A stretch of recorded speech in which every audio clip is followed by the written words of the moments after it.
Σήμερα λοιπόν θα ασχοληθούμε με μια αγαπημένη μου διαδικασία που είναι σκέτη ψυχοθεραπεία για εμένα.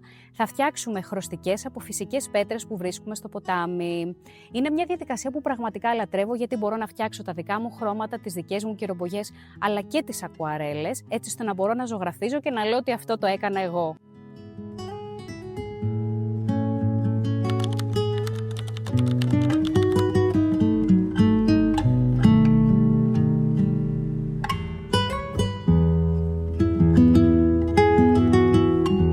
Να πω σε αυτό το σημείο πως όταν πάμε σε ένα φυσικό περιβάλλον να συλλέξουμε πράγματα που θέλουμε για να τα χρησιμοποιήσουμε για οποιαδήποτε χρήση, πρέπει να σεβόμαστε το περιβάλλον στο οποίο βρισκόμαστε, καθώς μένουν πάρα πολλά ζωάκια, αποφύδια, ζωήφια, ποντικάκια, βατραχάκια και οτιδήποτε άλλο. Οπότε πρέπει να έχουμε στο μυαλό μας ότι καλό είναι να μην δημιουργούμε ταραχή, π.χ. να πάρουμε μια πέτρα που δεν μας αρέσει και να την πετάξουμε μακριά ή κατά κάποιο τρόπο να τα τρομάξουμε. Πρέπει πάντα να σεβόμαστε το περιβάλλον στο οποίο βρισκόμαστε, καθώς εμείς είμαστε οι φιλοξενούμενοι και τα ζωάκια που ζουν εδώ πέρα είναι οι κάτοικοι. Τις χρωστικές τις μαζεύουμε κυρίως από ριάκια, ποτάμια αλλά και λίμνες και πρέπει να θέσουμε κάποια κριτήρια για το ποιες θα πάρουμε μαζί μας. Πρώτο βασικό λοιπόν κριτήριο είναι πόσο μαλακές είναι. Οι πέτρες όταν είναι σκληρές, γι' αυτό και δεν πάμε στη θάλασσα, είναι πάρα πολύ δύσκολο να τις επεξεργαστούμε, με αποτέλεσμα να μην μπορούν να γίνουν εύθρεπτες μαλακές πουδρένιες σκόνες. Οπότε πρώτο πράγμα είναι να δούμε πόσο μαλακή είναι. Και δεύτερον, η χρωματική απόδοση. Μια πέτρα όταν την τρίψεις σε ένα βράχο στεγνή θα δεις το πραγματικό της χρώμα. Όμως επειδή κάποια στιγμή θα ενυδατωθεί με ένα λινέλαιο ή κάποιο άλλο γενικότερο έλαιο που θα την αναμίξουμε για να φτιάξουμε την πάστα μας, θα σκουρίνει αναγκαστικά. Οπότε πρέπει να είμαστε πάρα πολύ προσεκτικοί τι χρωματική παλέτα θέλουμε.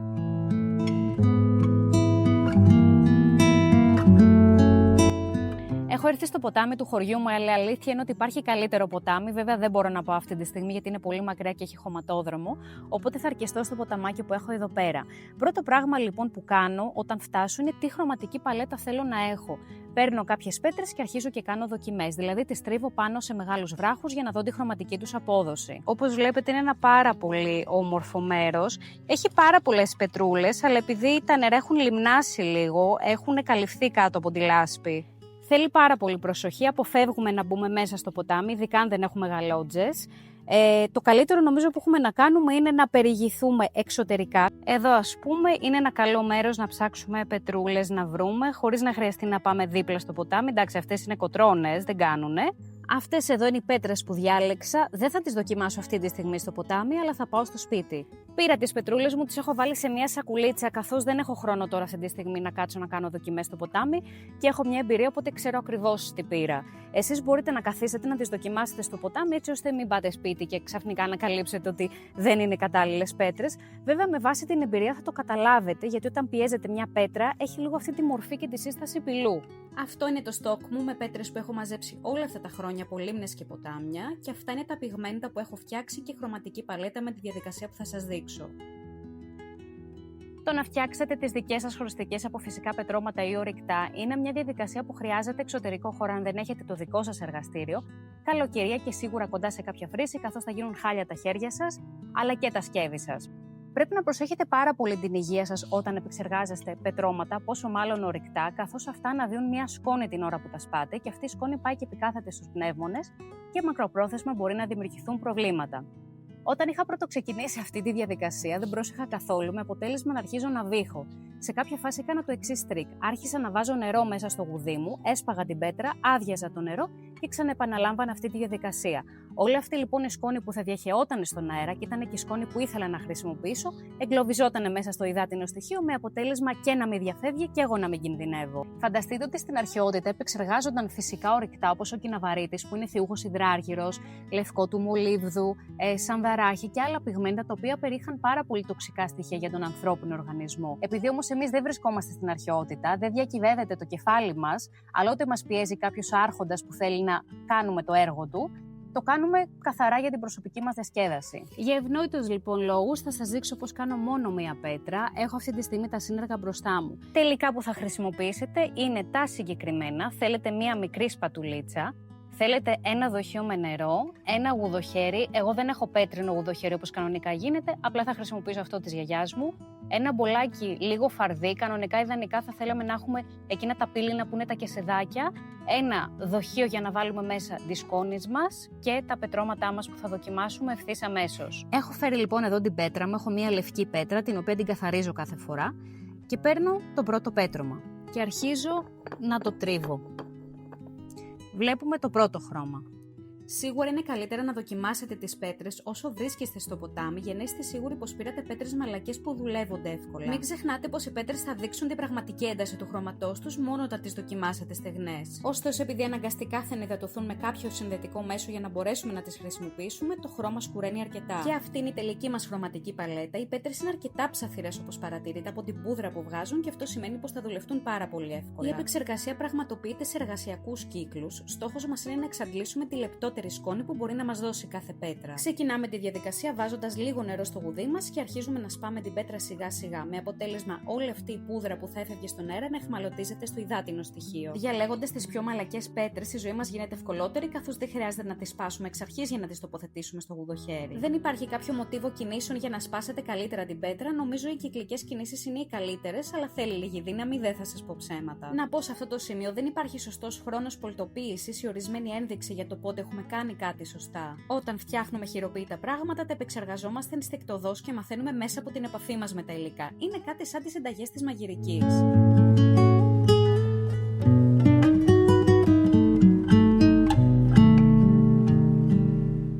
Και ξεκινάω την πρώτη μου μετάγγιση προσέχοντας να μην ρίξω τα βαρύτερα στοιχεία που υπάρχουν μέσα στο γουδί μου και επαναπροσθέτω μετά λίγο νεράκι. Και προσπαθώ ουσιαστικά να εξαντλήσω τα περιθώρια της πέτρας και ό,τι μαλακή πούδρα μπορεί να μου δώσει.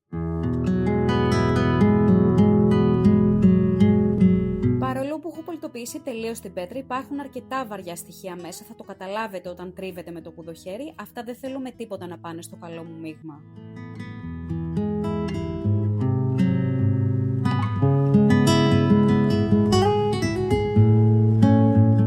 Μπορείτε να επαναλάβετε τη διαδικασία όσες φορές θέλετε μέχρι να νιώσετε ότι έχετε εξαντλήσει τα περιθώρια της πέτρας. Μπορείτε επίσης το περιεχόμενο από τον μπολάκι μας να το αδειάσετε σε ένα φίλτρο καφέ για να εξασφαλίσετε ακόμα καλύτερη ποιότητα πούδρας. Στη συγκεκριμένη περίπτωση επιλέγω να μην επιλέξω κάποιο φίλτρο καφέ, οπότε αδειάζω σιγά σιγά το περιττό νερό που υπάρχει και αφήνω το μπολάκι μου στην άκρη να στεγνώσει στον ήλιο. Θα το αφήσετε ήρεμο σε ένα προσήλιο μέρος και αυτό θα στεγνώσει σιγά σιγά σε μερικές ώρες και θα είναι έτοιμο να το χρησιμοποιήσετε. Αυτή τη διαδικασία μπορείτε να την επαναλάβετε όσες φορές θέλετε μέχρι να εξαντλήσετε τα περιθώρια της πέτρας για να έχει αυτή την ωραία την εύθρεπτη πούδρα που θέλουμε στο τέλος.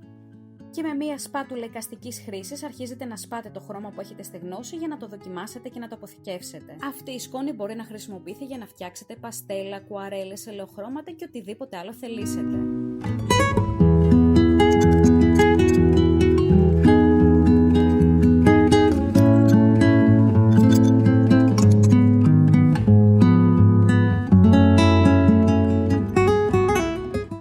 Τελειώσετε τη διαδικασία και αφήσετε το μπολάκι σας με το ίζημα στην άκρη έτσι ώστε να στεγνώσει με τον ήλιο. Μπορείτε να την αποθηκεύσετε σε αυτά τα βαζάκια που σας έδειξα τα λευκά ή οποιοδήποτε άλλο βάζο έχετε στο σπίτι σας και να την κρατήσετε κυριολεκτικά για όλη σας τη ζωή, δεν θα πάθει απολύτως τίποτα.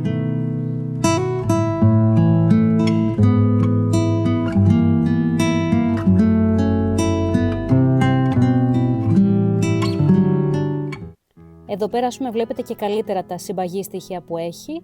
Απλά έχει στεγνώσει έτσι και με την υγρασία λίγο έχει κάνει κομπάκια, αλλά άμα τα βάλετε σε ένα τριβείο με κάποιο λάδι, τα κάνετε κυρομπολιά και τα πλάσετε, αυτά θα φύγουν κατευθείαν. Το χρώμα είναι μια συμβολικά φορτισμένη έννοια και έπαιξε πάρα πολύ σημαντικό ρόλο σε όλες τις εκφάνσεις της ανθρώπινης ιστορίας. Θα σας πω ένα παράδειγμα. Το χρώμα μπορούσε να χρησιμοποιηθεί ως κοινωνική καταξίωση. Στο Βυζάντιο υπήρχε το δωμάτιο της Πορφύρας. Όποιος αυτοκράτορας ή αυτοκράτηρα γεννιόταν σε αυτό το δωμάτιο, έπαιρνε το προσωνύμιο Πορφυρογέννητος ή Πορφυρογέννητη. Το χρώμα είχε ξεκινήσει ήδη να χρησιμοποιείται από την ανώτερη παλαιολιθική περίοδο. Οι άνθρωποι πήγαιναν στα ριάκια, στις λίμνες, στα ποτάμια, έπαιρναν μαλακές εύθρεπτες γέες οξύδια του σιδήρου, τα οποία τα χρησιμοποιούσαν σε πάρα πολλές εκφάνσεις της ζωής τους. Για παράδειγμα, σε βραχογραφίες, σε body painting, σε ταφές και προσπαθούσαν να εκφραστούν καλλιτεχνικά και κοινωνικά μέσω του χρώματος. Οι χρωστικές κατηγοριοποιούνται με βάση τη χημεία ως κεραμικά και άλατα.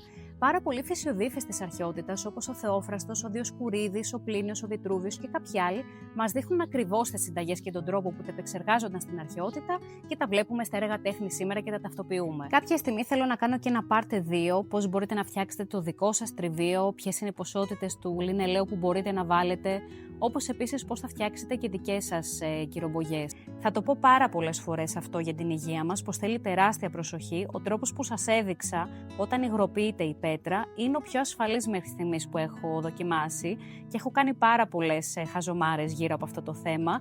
Φυσικά είναι μια διαδικασία που θα απέτρεπα τις νεότερες ηλικίες που δεν μπορούν να διαχειριστούν τα υλικά να τις κάνουν. Όταν ασχολούμαστε με αντικείμενα για εικαστική χρήση, είτε τα φτιάχνουμε μόνοι μας είτε τα αγοράζουμε, αλλά και υλικά για να συντηρήσουμε ένα έργο τέχνης, για παράδειγμα, μια εικόνα, ένα βιβλίο, ξύλο γενικότερα, που απαιτεί χρήση χημικών, θέλει τεράστια προσοχή και πρέπει να προέχει η υγεία μας όλο αυτό. Θυμάμαι πιο παλιά δούλευα σε μια εταιρεία που κάναμε συντηρήσεις και χρησιμοποιούσαμε αμμονία, διάφορα άλλα χημικά που βάζαμε, ας πούμε, για να βγάλουμε επιζωγραφήσεις. Όλα αυτά τα πράγματα επιβαρύνουν την υγεία μας. Γι' αυτό πρέπει, ειδικά όταν μόνοι μας ασχολούμαστε με τέτοια πράγματα, να σκεφτόμαστε εναλλακτικούς τρόπους και τι φυσικό μπορούμε να αντικαταστήσουμε στη θέση ενός χημικού για να μπορέσουμε να έχουμε και την υγεία μας.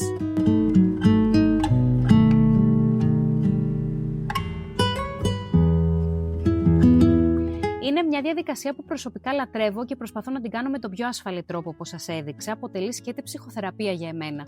Θα σας πρότεινα να τη δοκιμάσετε αν έχετε έτσι καλλιτεχνικές αναζητήσεις ή ψάχνετε κάτι να απασχοληθείτε στον ελεύθερο σας χρόνο. Νομίζω ότι είναι η τέλεια δικαιολογία για να πάτε βόλτα στο ποτάμι. Αυτά από μένα, τα λέμε κάποια άλλη φορά.